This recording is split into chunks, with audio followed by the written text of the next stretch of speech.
भाजपा की कारगुजारी, शिक्षा बेरोजगारी, इंकलाब जिंदाबाद, जिंदाबाद जिंदाबाद। बढ़ रही महंगाई की मार, कहाँ गई मोदी सरकार, पेट्रोल डीजल 100 के पार, कहाँ गई मोदी सरकार। और खाने की टेबल पर जिनके पकवानों की रेलम पे बाट बढ़ाते हैं हमको संतोष करो।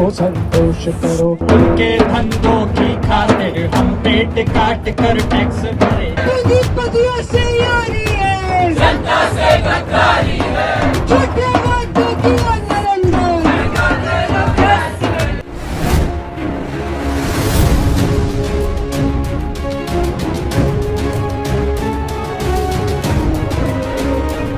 सरकार जो पिछले कुछ लंबे समय से ही महंगाई लगातार बढ़ाई जा रही है, इससे इस तुरंत इस प्रदर्शन से कम हो ना हो ये चीज इतनी जरूरी नहीं है। आज जरूरी है कि इस चीज के खिलाफ आवाज उठाई जाए।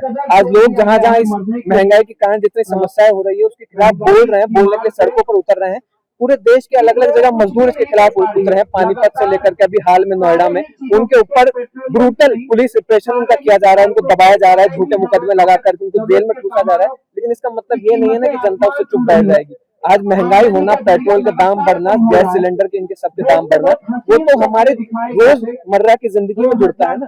लोग खाएंगे क्या, लोग रहेंगे कैसे? और पेट्रोल इन सारी चीजों के दाम बढ़ेंगे तो सारी चीजों में महंगाई तो बढ़ेगी ही, क्योंकि ईंधन के संसाधन है, हर चीज में काम आते हैं। लेकिन मोदी सरकार को इससे कोई लेना देना नहीं है। अपनी एप्स्टीन फाइल में अपना नाम छुपाने के लिए और अडानी के अपने सारे काले चिट्ठों को दबाने के लिए वो अमेरिका इजराइल द्वारा ईरान पर बिना किसी उकसावे का जो थोपा गया युद्ध है उसकी निंदा नहीं कर रहे हैं।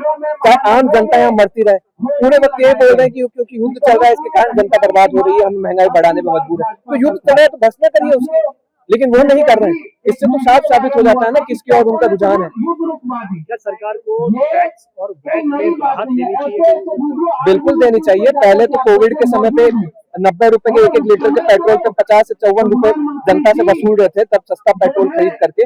और अभी भी वैट कितना कम किया है, अभी भी ठीक ठाक वैट वसूला जाता है। वो तो सेंट्रल का जो यूनिफॉर्म है वो तो वसूल ही रहा है, बाकी अलग अलग राज्य सरकारें भी उसको वसूल रही है। लेकिन अंत तो कहता है जनता से सारी चीजें वसूली जा रही है। टैक्स तो बिल्कुल बढ़ाए जाने चाहिए, लेकिन आम मेहनत का जनता के नहीं, उन लोगों के जो जनता की मेहनत लूट लूट के अपना सारा तिजोरियां भरे हुए हैं, जो इतने देश के पूंजीपति हैं, धन्ना सेठ है, बड़े जमींदार हैं, उनके ऊपर कर लगाया जाए। लेकिन लगातार देश में और विशेषकर मोदी सरकार के आने के बाद से इन पूंजीपतियों पर, इन धन्ना सेठों पर कर कम किया गया है। आम मेहनत का जनता पर कर ज्यादा किया गया है। इनडायरेक्ट टैक्सेस का सबसे बड़ा हिस्सा, ये तो आंकड़े हैं, आम मेहनत का जनता देती है, और उसका सबसे बड़ा हिस्सा के कारण महंगाई की मार आम मेहनत का जनता साल में झेल रही है। सरकार की तरफ से ये कहा जा रहा है कि भारत के अंदर कम दाम बढ़ाए जा रहे हैं और देशों में ज्यादा दाम बढ़ाए जा रहे हैं।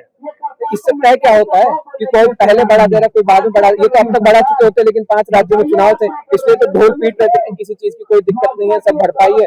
चुनाव हुए उसको 2-3 दिन बाद जाकर के दाम बढ़ा दिए। लेकिन मसला ये है ना कि इनकी नीति क्या है। इनकी नीति तो आम मेहनत का जनता को लूटने की है, और बाकी देशों में आम मेहनत का जनता को उनकी सरकारें लूट रही है, तो इससे क्या इनकी लूट जस्टिफाइड है? नहीं है ना। अभी तो लूट ही रहे हैं। पहले पूरे 5 राज्यों में हिंदू मुसलमान के दबा के आम जनता को हिंदू मुसलमान के नाम पर भड़काया, उकसाया, दंगे करवाने की पूरी परिस्थिति बनाई, और अब आम जनता का पेट काटने पर आमदा। अगर आप फिर चुनाव आने वाले हैं, क्या भाजपा को इसका फायदा मिलेगा, नुकसान मिलेगा? अब चुनाव में तो इनका एक सबसे बड़ा एजेंडा है चुनाव है अगले साल उत्तर प्रदेश के अंदर। हाँ, अगले साल उत्तर प्रदेश बड़ा राज्य है, उसमें चुनाव होने को, लेकिन इनका सबसे बड़ा कार्ड तो उसमें हिंदू मुसलमान का है, और उसके प्रयासों में तो लगी गए हैं। ये बंगाल में अभी वही चल रहा है, बंगाल और आसाम में विशेषकर वो यूसीसी ला करके पूरा माहौल वहाँ पर तैयार कर रहे हैं। अभी माहौल यही तैयार किया जा रहा है कि हिंदू मुसलमान वापस से कुछ कर करके आम मेहनत का जनता का इससे ध्यान हटाया जा सके, और पूरी कोशिश में इसका आरएसएस और भाजपा का कार्डर, मोदी मीडिया, इनका प्रचार तंत्र इसमें लगा हुआ। मेरा नाम भारत में गवाना औद्योगिक क्षेत्र मजदूर यूनियन से हूँ। अंबानी जैसे लोगों के नाम शामिल हुए हैं, उनके काले किस्से खुले हैं, तो अपना चेहरा बचाने के लिए देखिए, मिडिल ईस्ट की वजह से अगर बढ़ती तो 2014 में तो कोई युद्ध नहीं था। 2014 से लेके आज तक, जो 2014 से पहले करीब 50 से 60 रुपए के बीच में था, आज जो 100 से 120 रुपए के 110-20 रुपए के बीच में जा रहा है। तो उस समय तो प्रति डॉलर जो तेल था वो 140 रुपए था, $140 था, और आज के समय में 98 है।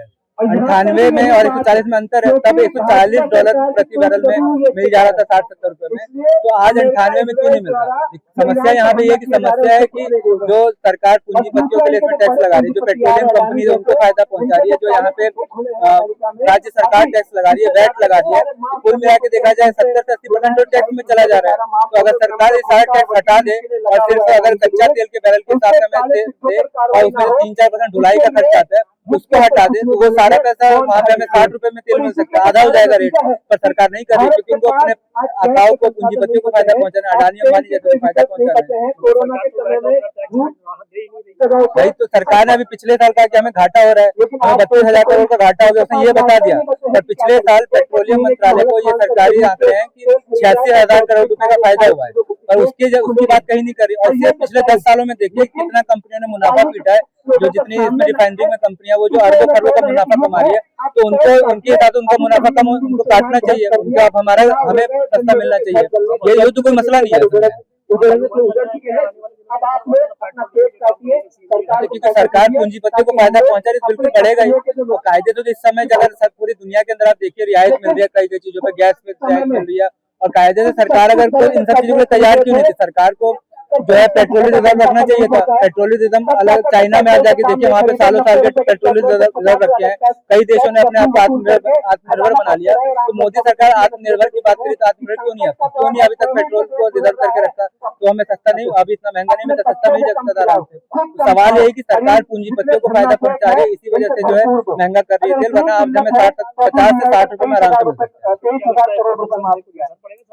देखिए अगर देश भर में ऐसे प्रदर्शन होगा सरकार को सुनना पड़ेगा। जैसे अभी नोएडा में मानेसर में प्रदर्शन हुआ, सरकार ने सुना सैलरी बढ़ी, और सैलरी बहुत नाम मात्र की बढ़ी, बहुत नहीं बढ़ी। उसके बावजूद लोग प्रदर्शन करे तभी कुछ हो सकता है। जो प्रेमचंद ने भी कहा है कि जुलूस निकालने का मतलब है कि हम जिंदा है, हम जिंदा, हम सवाल उठाए कि सरकार महंगाई कम करे, इसलिए आज ये प्रदर्शन कर रहे हैं। अलग अलग संगठन, दिल्ली एनसीआर के अलग अलग संगठन है यहाँ पे, इसी वजह से। देखिए लोग तो सड़क पे उतर ही है, अभी नीट के लिए छात्र सड़कों पर है, मजदूर सैलरी बढ़ाने के लिए अभी भी आप देखिए सिडकुल वगैरह कई जगह पे आंदोलन चल रहे हैं। ये उससे और आग लगाने चिंगारी में जैसे फैलते ऐसी ये काम चिंगारी की तरफ फैलाने का काम करेगा। आगे नौजवान अपना कमरा छोड़, देखिए महंगाई सबसे पहली बात तो हम बता दें कोई प्राकृतिक आपदा तो है नहीं कि अचानक से आ जाती है बिना बताए। महंगाई का असर क्या है? सरकार की नीतियों का फेलियर है, इनकी पॉलिसीज का फेलियर है। अब आप बताइए पिछले 10 दिनों में जिस तरह से पेट्रोल डीजल की कीमतों में बढ़ोतरी हुई है लगातार, इस वक्त हम बात करें तो 100 के पार पहुंच गया है इनकी कीमत। इसका असर किसी नेता मंत्री पे तो होने नहीं जा रहा है, इसका असर आम जनता पे पड़ने वाला है। और इस चीज के आप देख सकते हैं इस वक्त सरकार इन तमाम मसलों पे इनको साफ सूंघ गया है। ये कोई जवाब तलब नहीं कर रहे हैं, ये इनकी कोई जवाबदेही नहीं है लोगों के प्रति। लोग भूखे मरे, लोगों को ये उल्टा सलाह दे रहे हैं, लोगों को ये सलाह दे रहे हैं कि आप कुकिंग ऑयल कम खर्च करो, आप सिलेंडर कम इस्तेमाल करो, मतलब आप पेट्रोल डीजल कम इस्तेमाल करो। लेकिन इनकी गाड़ियों के काफिले में कोई कमी नहीं आएगी, इनकी चुनावी रैलियों में कोई कमी नहीं आएगी। लोग भूखे पेट रहे, लोग मरे तो मरे, इसलिए सरकार नहीं चुनी गई थी। 2014 में अगर लोगों ने इन्हें वोट दिया था तो इसलिए तो नहीं दिया था। इनके बड़े बड़े वायदे थे कि बहुत हुई महंगाई की मार, अब की बार मोदी सरकार हर साल 2 करोड़ रोजगार पैदा करेंगे, अच्छे दिन आ जाएंगे। तो अच्छे दिन तो आए इस देश में अच्छे दिन अंबानी के, अडानी के, विजय माल्या, नीरव मोदी के आए हैं, लेकिन इस देश की जो आम जनता है 90% उसके यही बुरे दिन आए हैं। उसके लिए आज खाना भी 2 वक्त का जुटा पाना बहुत मुश्किल हो रहा है। तो हम सीधे ये बताना चाहते हैं इस महंगाई का कारण जो ईरान पे हमला किया अमेरिका और इजराइल ने, कोई कारण तो है, लेकिन आज सबसे बड़ा कारण इस सरकार की नाकामी की वजह से लोगों को महंगाई झेलनी पड़ रही है और उनकी जिंदगी बद से बदतर होती जा रही है। भारत सरकार जो वोट की गई है वो पूरे इसके लिए सीधे की बात करें, टैक्स की बात करें, उनमें राहत सरकार की बिल्कुल ये तो सीधे तौर पर सरकार के हाथ में है कि इनडायरेक्ट टैक्सेस को कम करके महंगाई को कम किया जा सकता है, लेकिन ये कर नहीं रही है। पिछले 12 सालों में तो बेतहाशा बढ़ोतरी हुई है महंगाई की, इसी का आज हम एक और एग्जाम्पल ही देख रहे हैं।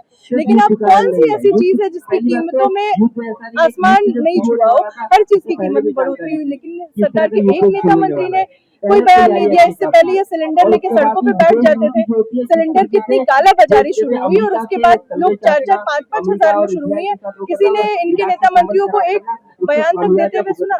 जो लोग बोल रहे हैं सच को, उसके ऊपर ये लोग फर्जी मुकदमे कर रहे हैं, उनको विदेशी साजिश करार दे रहे हैं। तो आज असलियत सामने है। देखिए, ये लोगों के विरोध से, उनके असंतोष से ये भी घबराए हैं। इनको भी पता है कि इस देश में बीजेपी के खिलाफ, भाजपा सरकार के खिलाफ लोगों में बहुत आक्रोश है, गुस्सा है।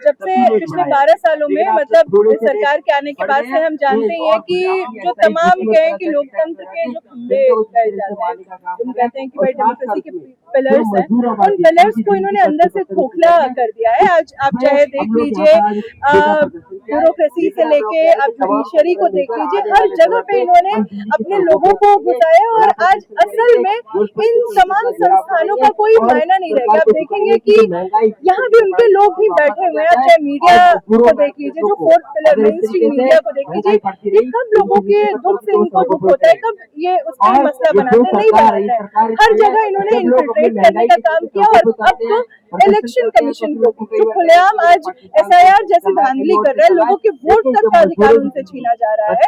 तो आने वाले वक्त में हम देख ही रहे, जिस ओर देश जा रहा है, इसमें एक ही रास्ता हमारे पास बचता है कि हम डर के सड़कों पे इनकी मुखालफत करें, विरोध दर्ज करें, वरना कल को वो दिन दूर नहीं है जब लोगों की जिंदगियां दांव पे होगी। और आज भी है ही, लोग मर रहे हैं भूख से, लोग मर रहे हैं बीमारी से, बच्चों की जिंदगियां बर्बाद हो रही हैं। जब नीट के पेपर लीक हो जाते हैं, लोग सुसाइड कर रहे हैं। इन तमाम मौतों का जिम्मेदार ये सरकार और इनकी जो ये नीतियां है वो है।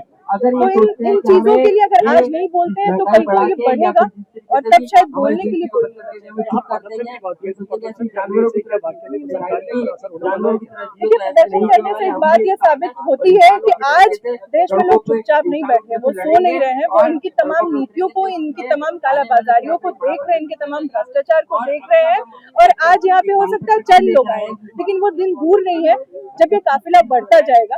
और ये मैं नहीं कह रही हूँ, इतिहास इसका गवाह है। हमेशा से ही कोई बड़े आंदोलन, कोई बड़े इस तरह के हड़ताल प्रदर्शनों की शुरुआत एक छोटे से ही विरोध से ही होती है। चाहे हमारे आजादी के आंदोलन का इतिहास क्यों न ले लिया जाए, प्रदर्शन का असर बिल्कुल इन तमाम प्रदर्शनों का असर होता है, इसलिए घबराते हैं। तो सोशल मीडिया के कैंपेन से घबरा जाते हैं। अभी आप देखिए ना, जो कॉकरोच जनता पार्टी बनी वो सोशल मीडिया का कैंपेन था। लोग तो जमीन पे उतरे भी नहीं थे, तो अपना विरोध सोशल मीडिया पे ही दर्ज कर रहे थे, लेकिन ये उससे भी घबरा गया, उसको भी बंद करवा दिया।